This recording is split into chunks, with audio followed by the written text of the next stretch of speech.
ભરૂચ જિલ્લાના અંકલેશ્વર શહેર B division police મથકના સ્ટાફે નેશનલ હાઈવે નંબર 48 પર બાતમીના આધારે વોચ ગોઠવીને મમરાની આડમાં બુટલેગરો દ્વારા અપનાવવામાં આવેલ દારૂની હેરાફેરીની નવી મોડસ ઓપરેન્ડીનો પર્દાફાશ કર્યો છે। પોલીસ પેટ્રોલિંગ દરમિયાન મળેલ ચોક્કસ બાતમીના આધારે માંડવા ટોલ પ્લાઝા પાસે બિનવારસી હાલતમાં પડેલ એક સફેદ કલરની મહિન્દ્રા પિકઅપ બોલેરો ગાડીની તલાશી લેતા તેમાંથી કુલ 35.10 લાખની કિંમતનો ભારતીય બનાવટના વિદેશી દારૂનો જંગી જથ્થો મળી આવ્યો હતો। પોલીસે દારૂ, વાહન અને મમરાની ગુણીઓ મળી કુલ 40,10,000 રૂપિયાનો મુદ્દામાલ જપ્ત કરી ગુનો નોંધી તપાસના ચક્રો ગતિમાન કર્યા છે।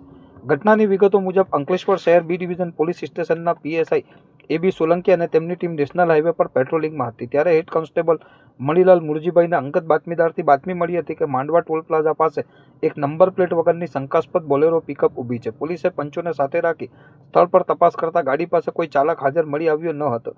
પોલીસે જ્યારે બોલેરો ગાડીની પાછળના ડાલામાં તપાસ કરી ત્યારે ઉપરના ભાગે સફેદ કલરના મમરા ભરેલ કોથળા ગોઠવેલા હતા। જો કે આ કોથળા હટાવીને જોતા નીચેથી ખાકી પૂઠાના બોક્સ મળી આવ્યા હતા, જેની અંદરથી રોયલ સિલેક્ટેડ ડિલક્સ વિસ્કી અને રોયલ બ્લુ મોલ્ટ વિસ્કી જેવી બ્રાન્ડની કુલ 10,800 નંગ બોટલો મળી આવી હતી। પોલીસે તપાસ દરમિયાન વાહનની ઓળખ કરવા માટે એન્જિન અને ચેસિસ નંબરના આધારે ગુજકોપ સોફ્ટવેરની મદદ લીધી હતી, જેમાં આ વાહન આણંદ પાર્સિંગનું GJ23AT9072 હોવાનું ખુલ્યું હતું। ગાડીની કેબિનમાંથી SBIનું ફાસ્ટેગ અને સર્વિસ બુક પણ મળી આવ્યા હતા। પોલીસે 28.23 લાખની કિંમતની રોયલ સિલેક્ટ વિસ્કી અને 6.86 લાખની રોયલ બ્લુ વિસ્કી તેમજ 5 લાખની કિંમતનો બોલેરો ગાડી મળી કુલ 40,10,000નો મુદ્દામાલ કાયદેસરની કાર્યવાહી હેઠળ જપ્ત કર્યો છે। આ મામલે પોલીસે ગાડીના ચાલક, દારૂ મોકલનાર અને મંગાવનાર ઇસમો વિરુદ્ધ પ્રોહિબિશન એક્ટ મુજબ ગુનો દાખલ કર્યો છે અને આ દારૂનો જથ્થો ક્યાંથી આવ્યો હતો અને કઈ જગ્યાએ પહોંચાડવાનો હતો તે દિશામાં સઘન તપાસ શરૂ કરી છે।